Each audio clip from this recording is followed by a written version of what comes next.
Friends welcome to my channel Desi foodies taste the soul of food.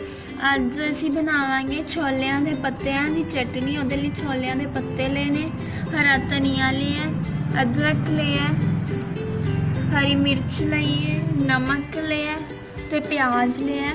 अज इहनूं असी दोरी च बनावांगे, हाथ नाल कुटांगे, मिक्सी च नहीं बनावांगे। हुण असी बनाना स्टार्ट कर पहला असी छोलियां दे पत्ते नूं कुटांगे।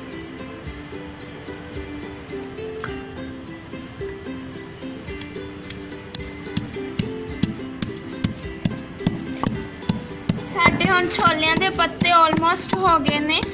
हुण इहदे च असीं धनिया पा देंगे, धनिया दे पत्ते इन्हां नूं भी कुट लांगे। असीं प्याज पा देंगे,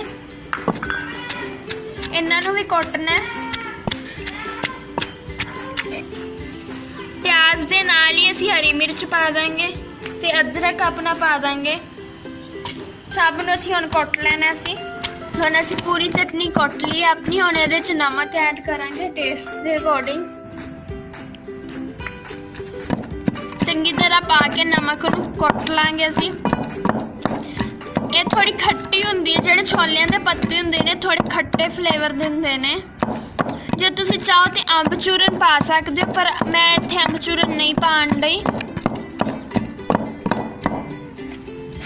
हुण वेख सकदे साडी चंगी तरह चटनी कटीच गई है। नमक पा के असीं कुट लईए। हुण इहनूं असीं सर्व कर लांगे।